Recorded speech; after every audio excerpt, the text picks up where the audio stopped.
Kynria, huh? You sure know a lot. The legacy of Kynria is long gone. The sinners are all that's left, and they're not worth mentioning.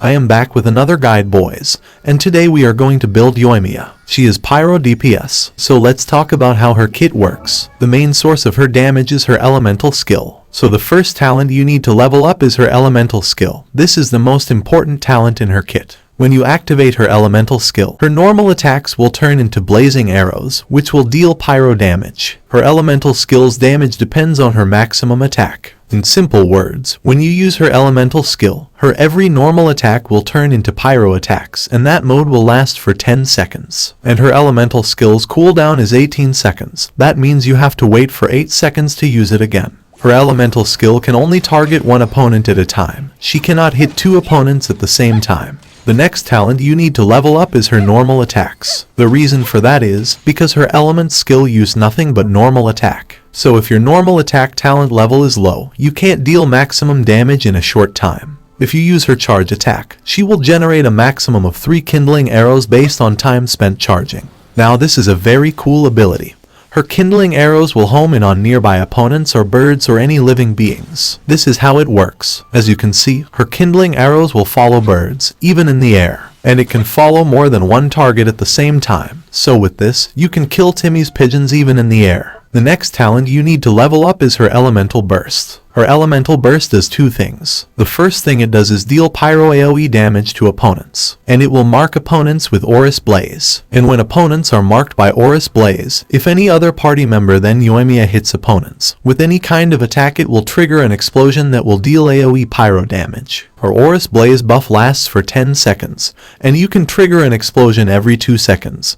That means you can trigger an explosion 5 times. And if an opponent targeted by Aurous Blaze is dead, then it will move to the nearby opponent. Her elemental burst damage depends on her maximum attack, and it costs 60 energy and its cooldown is 15 seconds. So this is how it works. Since the opponent marked by Aurous Blaze is dead, it moves to the other opponent. And this is how its explosion works. That 7,000 damage is coming from it. And it also depends that will it crit or not. Every hit will not deal a critical hit. As we can see, he only did 25 damage. Her first passive skill is connected to her elemental skill. When you use her elemental skill, her every normal attack will increase her pyro damage bonus by 2% on the hit. This effect will last for 3 seconds and you can stack it up to 10 times. This is how it works. Now her pyro damage bonus is 46%. And if you attack opponents with her element skill, her pyro damage bonus will increase. And now it's 66%, so this is how it is. This passive is connected to her elemental burst and skill. Once you use her elemental burst, other than Yoimiya, all the party members will have their attack increase by 10% for 15 seconds. And a further attack bonus will be added based on her last passive skill stacks. The more stacks Yoimiya has, the more attack bonus your party member will get. This is how it normally works without stacks. Now if you look at their attack, then Deluxe attack is 1436 and Raiden's attack is 1305. So now if Yoimiya uses her elemental burst, their attack will increase. Now Deluxe attack went from 1436 to 1519 and Raiden's attack went from 1305 to 1390. So this is what this passive does. Her last passive is for people who use T-Port. When Yoimiya crafts decoration,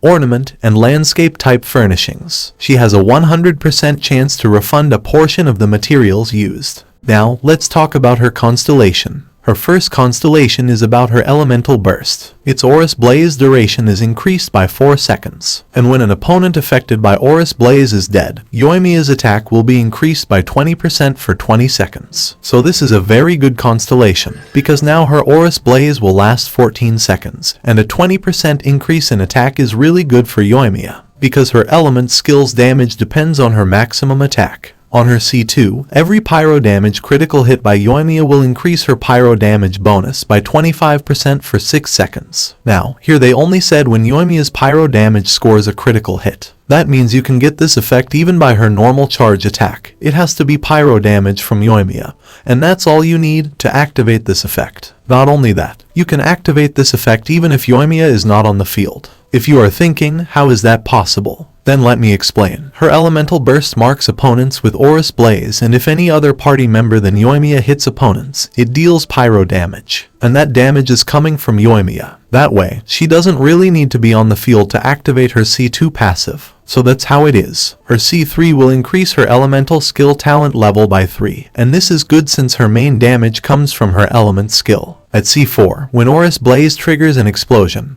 her elemental skill's cooldown will decrease by 1.2 seconds. Her Aurous Blaze stays for 14 seconds and every 2 seconds it can explode, so this way you can reduce her element skill cooldown by 8.4 seconds. But the thing is she cannot use Aurous Blaze explosion herself, so this constellation is pretty much useless.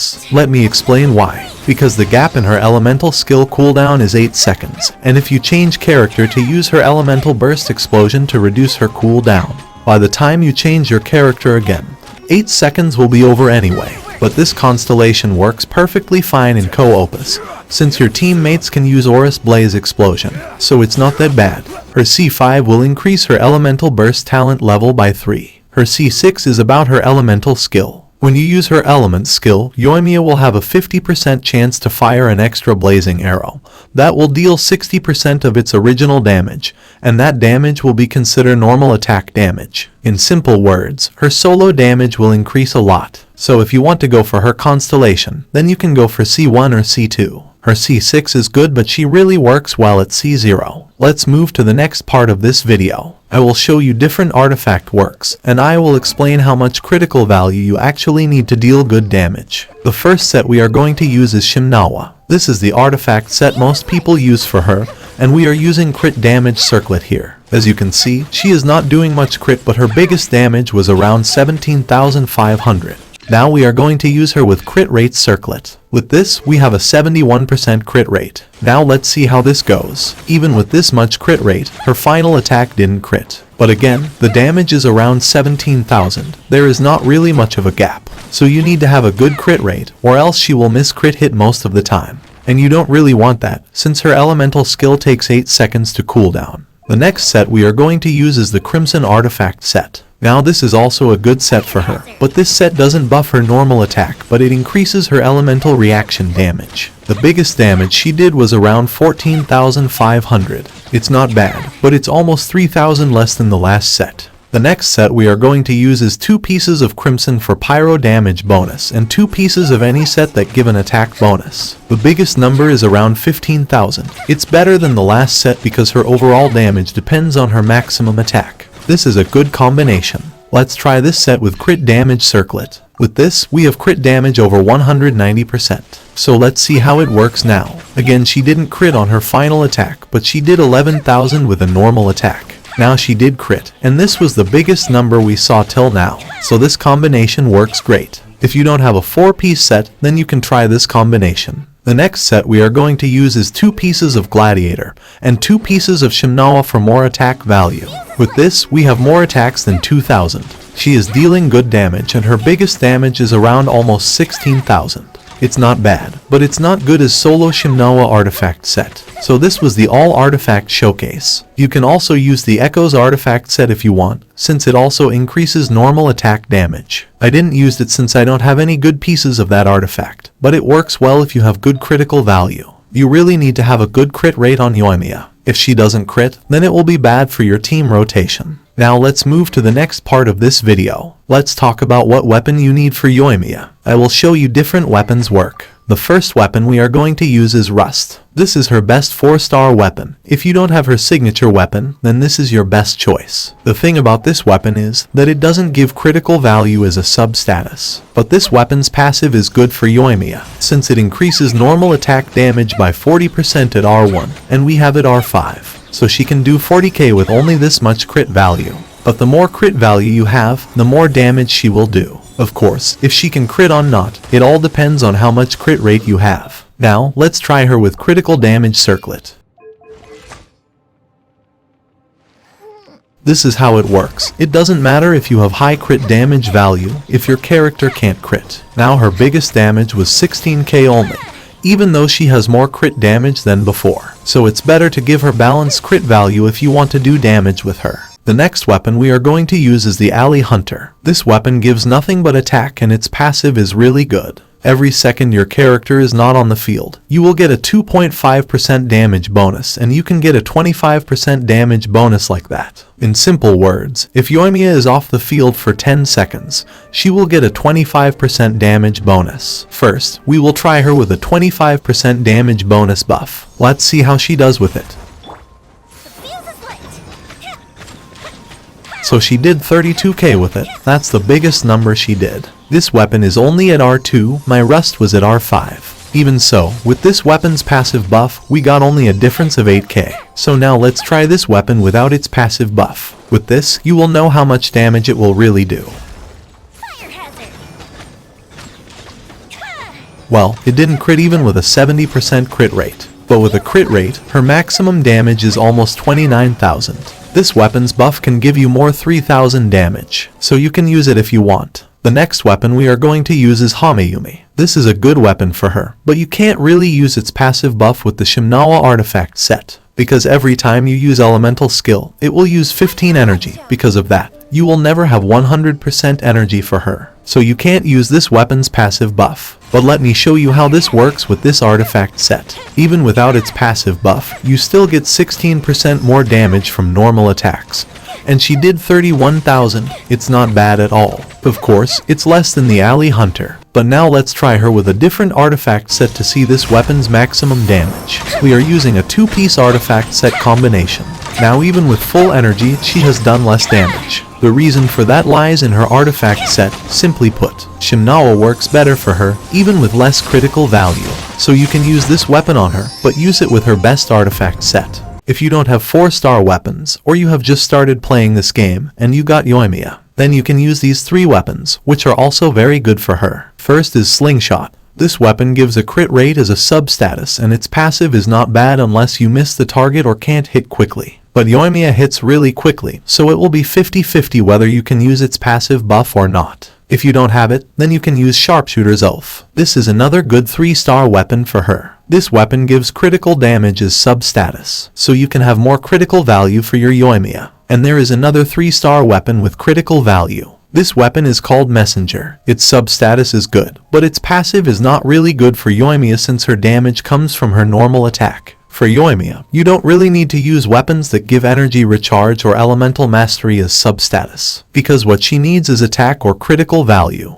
This weapon has attack as a sub-status, but its passive is not really good for Yoimiya. Weapons like these work well for characters like Ganyu. So, let's move to the next weapon. This is the only 5-star weapon I have, the Skyward Harp. This is a good weapon since its sub-status and passive are only about crit value. This weapon works on almost every bow DPS character. First we will use this with a crit rate circlet. Now she has a crit rate over 90%. That is a lot. Let's see what she can do with it. The biggest damage we saw was around 32k. It's pretty much average, but her every attack is doing crit, so her overall damage is better than many weapons. Now, let's try her with a critical damage circlet. With this, we have almost 200 crit damage, and we also have good crit rate value.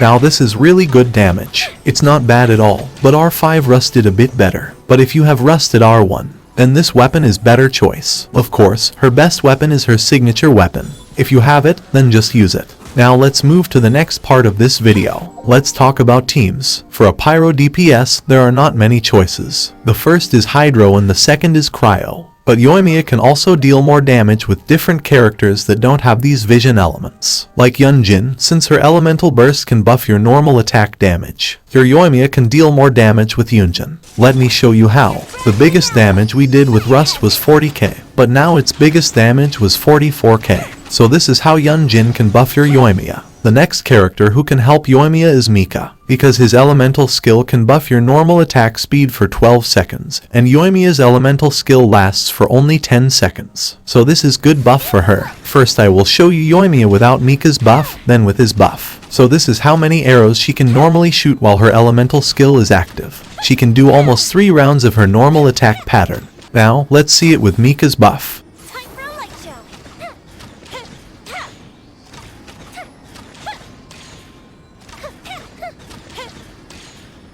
So, with Mika, she can hit more arrows in her elemental skill mode. Now, this is not really a big buff, since it will not help her do melt damage or anything. But if you have the right team, then she can deal more damage. Let's try it with all these 3 characters. With this, now we have Mika's speed buff and Yunjin's damage buff. So this was really quick even without any kind of elemental reaction. This was pure pyro damage. Pyro DPS don't really need much. For elemental reaction, you can go with any hydro character you have. I mean any character that can apply hydro for 10 seconds. And that would be enough for Yoimiya. So you can use this team if you have these characters. Rain outlines your fate. Witness the power of Gawa. The fuse is lit.